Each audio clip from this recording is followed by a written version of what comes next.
Elon victory carnival 2022 में आपका स्वागत है। और विक्ट्री कार्निवल चूंकि स्टूडेंट्स की सक्सेस को सेलिब्रेट करने के लिए रखा गया है, वो फिर से पुरानी यादें एलन कोटा की ताज़ा करने के लिए एलन के सितारे हमारे साथ मौजूद हैं। ये जी हाँ, ये वो टॉपर्स हैं जिन्होंने कड़ी मेहनत करके अच्छे प्रेस्टिजियस कॉलेज में आज एडमिशन लेकर, मैं कहूँगी अपनी कड़ी मेहनत को तो साबित किया, एलन का नाम भी रोशन किया। चलिए इनसे जानते हैं कि वापस कोटा आकर इन्हें कैसा लग रहा है और आखिर इनकी सक्सेस का क्या राज है।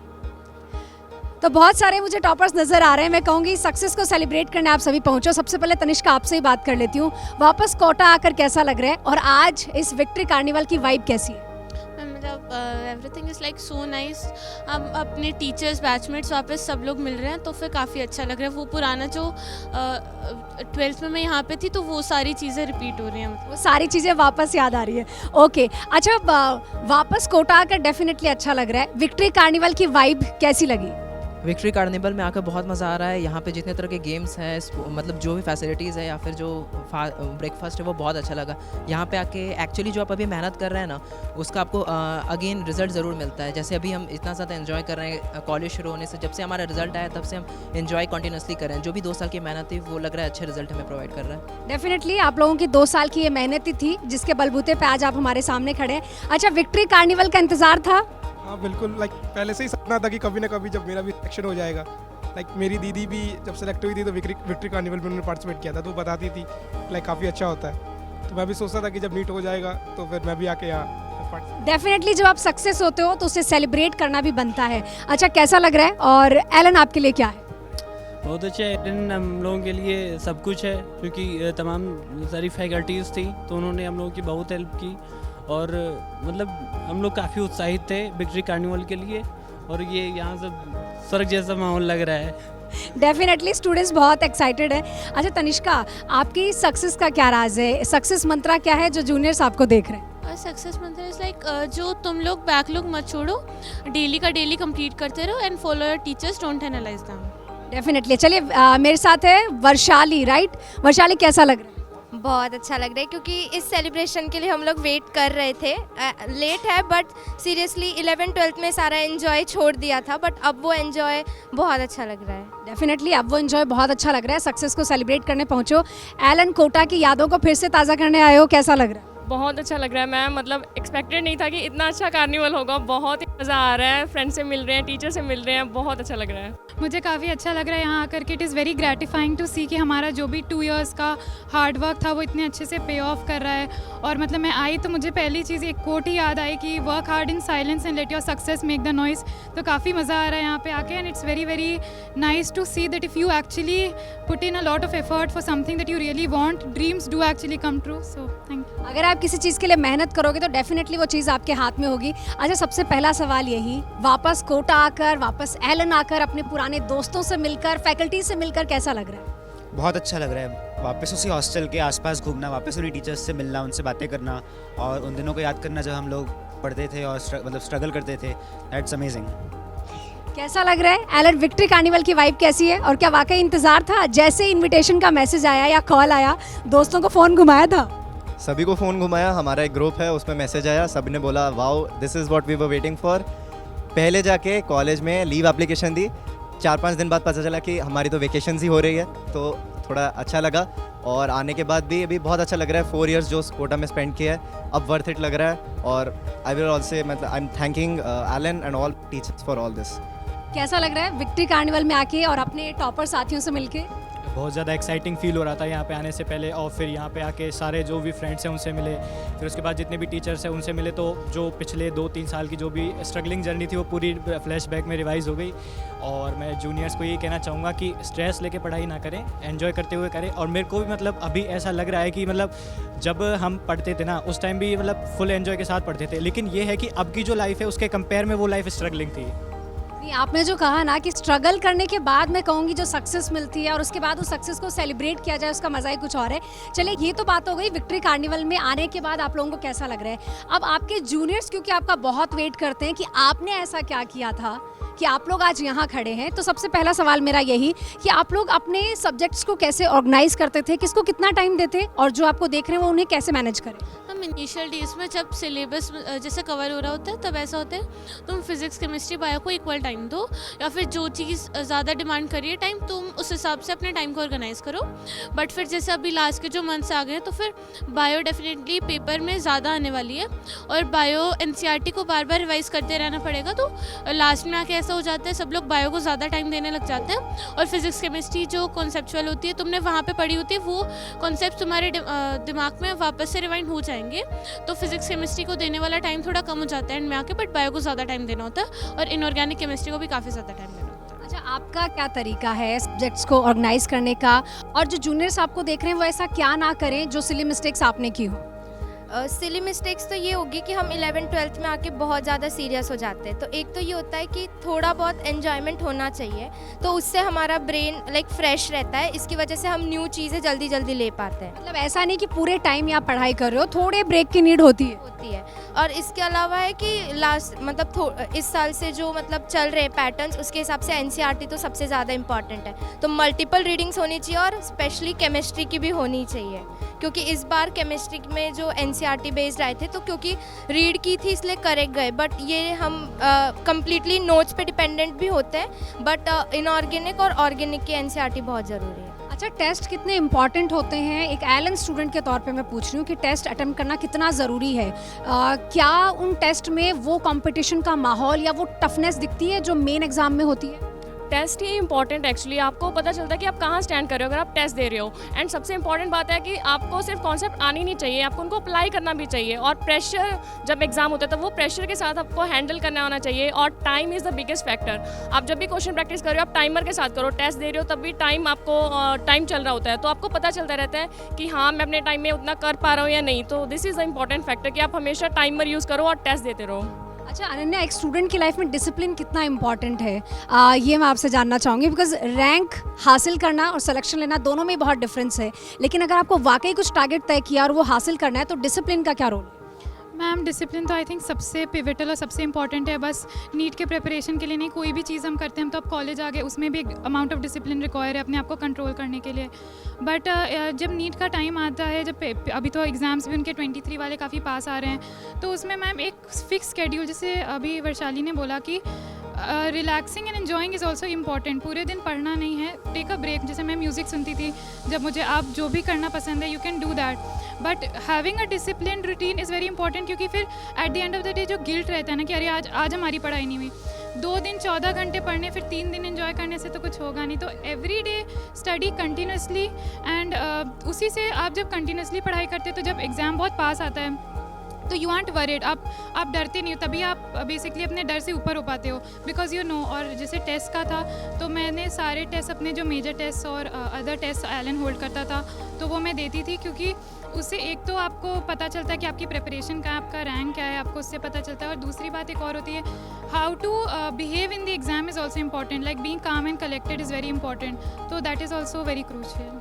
अच्छा, क्लासेस तो होती है, लेकिन क्लासेस के अलावा आपने ऐसा क्या क्या किया, किस सब्जेक्ट को कितना टाइम दिया और आपका पैटर्न क्या था चीज़ों को तय करने का? क्लासेस के बाद जो क्लासेस में पढ़ाया गया उसको रिवाइज करना होता है, उसके रिलेटेड क्वेश्चंस करने होते हैं और पूरा थ्योरी एनालिसिस करके अपना प्रिपरेशन को मैनेज करना पड़ता है कि पर्टिकुलर सब्जेक्ट इतना टाइम, मतलब you can not fix the time which a particular subject will demand, so you need to जज according to the topics which are covering, कि इस पर्टिकुलर टॉपिक में मेरे को टाइम बाउंड होकर इतने टाइम में मैं इसको कवर कर सकता हूँ, और पंचुअली अपने शेड्यूल को फॉलो करो। आई मीन ऐसा नहीं होना चाहिए कि हम छोटे से टॉपिक को बहुत बार पढ़ते जा रहे हैं और and wasting time on that, so that should not be there. और क्लासेस के अलावा like doubt counters are very important which are available at Allen, and you need to just compile your doubts and go there, and that will also save your time, because compiling the doubts is important. Otherwise आप एक doubt के लिए वापस जाते रहोगे, that will be waste of time. अच्छा, आपका success मंत्रा क्या था और आपने कैसे अपनी पढ़ाई को कितना टाइम दिया, कैसे सब्जेक्ट्स को ऑर्गेनाइज किया और क्या आपके जूनियर्स को करना चाहिए? मेन चीज़ है कि आपको रिवीजन करते रहना चाहिए। आप जितना भी टाइम दे रहे हैं अपने इस जर्नी को, suppose you are giving 2 years और 1 year और 3 years और 4 years, at the end of the day जब आप एग्जाम में बैठे हैं you should be able to remember कि आपने डे 1 में क्या पढ़ा है। If you are not able to remember कि डे 1 में मैंने ये पढ़ा है बाद में जाके, then it's not worth it. क्यों आप आए हो यहाँ पे? तो मेन चीज़ है कि आपको रिवीजन करते रहना चाहिए, रिवीजन बिल्कुल नहीं छोड़ना, हर 5th डे या हर 6th डे पे फर्स्ट डे जो पढ़ा है उसको बार बार रिवाइज करते रहिए। मेरा यही मंत्र था, मेरे टीचर्स ने मेरे को बार बार ये स्ट्रेस किया था कि अगर आपको अच्छी रैंक लानी है then you need to revise it every now and then. तो मेरे को जब भी टाइम मिलता था मैं रिवाइज करता था, उसी बुक से, उसी NCERT से बार बार उसी पेज को देखता रहता था। लास्ट में मैं बोर हो गया था फिर भी मैं देखता रहता था, इससे एक विजुअल मेमोरी बन जाती है। तो फंडा यही है कि रिवाइज करते रहिए, जो भी पढ़ रहे इट इज़ इनफ, बस उसको रिवाइज करिए और उसको अपने ब्रेन में अब्जॉर्ब कर लीजिए ताकि एग्जाम डे में आपको वो याद रहे। स्टूडेंट्स कोटा तो आते हैं पढ़ने के लिए, लेकिन कई बार वो डाइवर्ट भी हो जाते हैं, है ना, अपने पाथ से हट जाते हैं। तो उन्हें ऐसा क्या नहीं करना चाहिए, किस तरह से वो खुद को फोकस कैसे रखें कि उनका जो एम था वो बना रहे और उसी पे वो चले?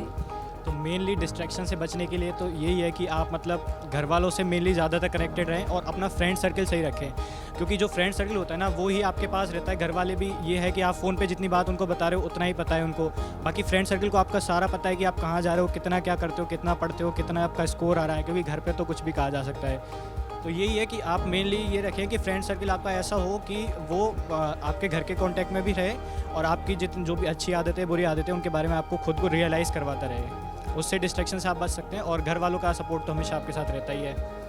तो देखिए, डिस्ट्रैक्शन से बचने के लिए बहुत ज़रूरी है कि आप अपने माता पिता से बात करते रहें, उन्हें बताते रहें कि डेली रूटीन में आप क्या कर रहे हैं, ताकि वो भी आपको फोकस रहने के लिए अवगत करवाएं। चलिए, मेरे साथ 3 और स्टूडेंट, आपसे भी जान लेती हूँ। अच्छा, कोटा से आपने क्या सीखा? क्योंकि यहाँ सबसे पहले अकेले आकर रहना और वहाँ कोई बोलने वाला नहीं है, ना मम्मी बोल रही है पढ़ने के लिए, ना पापा बोल रहे हैं, ऐसे में कोटा आकर क्या सीखा जो अब आगे काम आ रहा है? कोटा में मैंने सबसे पहले सेल्फ डिपेंडेंसी सीखा और डिसिप्लिन सीखा। सबसे ज़्यादा पढ़ाई में ज़रूरी होता है डिसिप्लिन। आप खुद से जितना एफर्ट डालते हो वो सबसे ज़्यादा मैटर करता है एज़ कम्पेयर टू अगर आपके फैमिली मेम्बर्स कह रहे हैं या फिर आपके फ्रेंड्स कह रहे हैं पढ़ने को। यहाँ पे एक तो हमने अच्छे फ्रेंड्स बनाना सीखा जो कि सही टाइम पे हमारी हेल्प करते हैं, जो मुझे आगे के हॉस्टल लाइफ में मेरी हेल्प करेंगे। और डिसिप्लिन सीखा कि अपनी एक डेली रूटीन को फॉलो करना है, क्लास रेगुलरली जाना है, क्लास को बंक नहीं करना है। ये सारी चीज़ें मैंने स्पेशली कोटा आकर ही सीखी है। डेफिनेटली कोटा भी स्टूडेंट्स को बहुत कुछ सिखा देता है। अच्छा, कोटा में कोचिंग में चूँकि हम बहुत स्ट्रिक्ट होते हैं, हमें पढ़ना है, जो एम लेकर हम आए हैं, जो माता पिता का सपना है, जो हमारा सपना है उसे पूरा करना है। लेकिन यहाँ से निकलने के बाद कैसी लाइफ है? कॉलेज का वो पहला दिन कैसा था और अभी लाइफ कैसी चल रही है?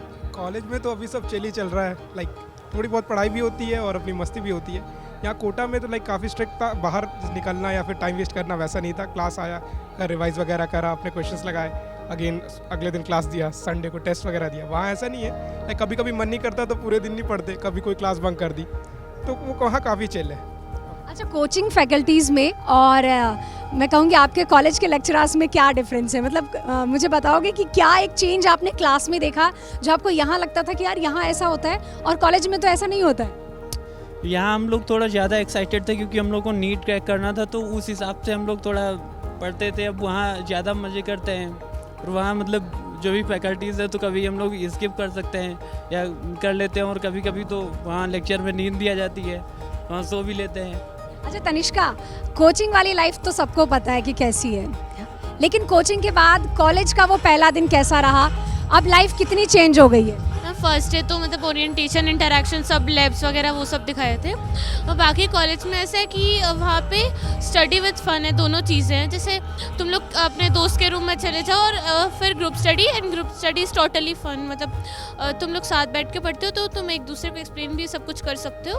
और वैसे मतलब जैसे यहाँ पे तो सब लोग अपने अपने में रहते हैं, वहाँ पे सब लोग जैसे मिल के रहते हैं और फिर बाकी सब चीज़ें शेयर वेयर, तो वहाँ पे काफ़ी अच्छा होता है। अच्छा तनिष्का, और ये सवाल मेरा आप सबसे भी है, कोटा से अपने साथ अपने कॉलेज में आप लोग कितने सारे स्टूडेंट्स लेके गए? मतलब आपकी क्लास में अगर मैं कोटा से पूछूं, एलन से पूछूं, कितने स्टूडेंट्स हैं?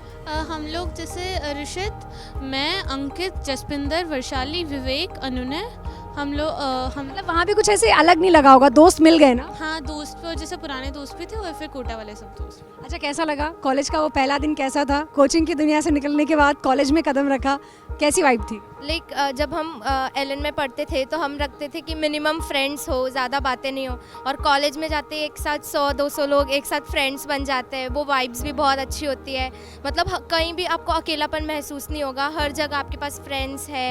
एंड मतलब एन्जॉयमेंट बहुत ज़्यादा है एज़ कम्पेयर टू जो हम जी रहे थे अभी तक 11th-12th में। तो वहाँ पे अकेलापन दूर रहता है और उसी में एन्जॉयमेंट रहता है और सब लोग साथ में हैं और हम लोग लाइक शेयरिंग तो होती है। जैसे यहाँ पे हम लोग अकेला पढ़ना पहले ज़रूरी समझते थे, और वहाँ पे ऐसे होता है कि आप अकेले नहीं पढ़ सकते, आपको सबके साथ मिलके ही पढ़ना है, तो वो एक अच्छी चीज़ है। अच्छा, एक स्टूडेंट को स्ट्रांग होने के लिए कोटा मैं कहूँगी क्या सिखाता है, क्योंकि आप यहाँ अकेले आते हो, तो कोटा से क्या सीखा और वो आगे अब कितना काम आ रहा है? सबसे बड़ी चीज़ है कि आपको अपने आप पर कॉन्फिडेंस होना चाहिए। Self confidence is the most important thing. जो कि कोटा में आप अकेले रह रहे हो तो आपको खुद पे भरोसा होना चाहिए कि मेरा हार्डवर्क मुझे पे करेगा, और आपको एक सही डायरेक्शन में हार्डवर्क करोगे तो ऑब्वियसली आपको अपना गोल ज़रूर मिलेगा। जैसे पहले मैं कोटा आई थी तो एक ड्रीम था कि हाँ एम्स दिल्ली में जाना है, और आज एम्स दिल्ली से ही आ रही हूँ तो बहुत अच्छा लग रहा है। अच्छा, अनन्या को कैसा लग रहा है? वो पहला दिन कैसा था, वापस कोटा आना कैसा रहा, और अपने साथ अपने इतने सारे दोस्तों को अपने ही कोचिंग से ले जाना, वो कैसी वाइब है? एक कंफर्ट जोन लगता है कि हाँ मेरे साथ मेरे पुराने दोस्त भी हैं? यस मैम, मैं मैमसी में हूँ, मौलाना आज़ाद मेडिकल कॉलेज। तो उसमें काफ़ी सारे मेरे क्लासमेट्स हैं, अभिनव एंड राघव, वो तो यहीं पे है। तो it is very exciting to see familiar faces वहाँ पर, और मतलब मुझे लगता है जो कोटा मेनली सिखाता है हमें is diversity. College and Kota have diversity in common.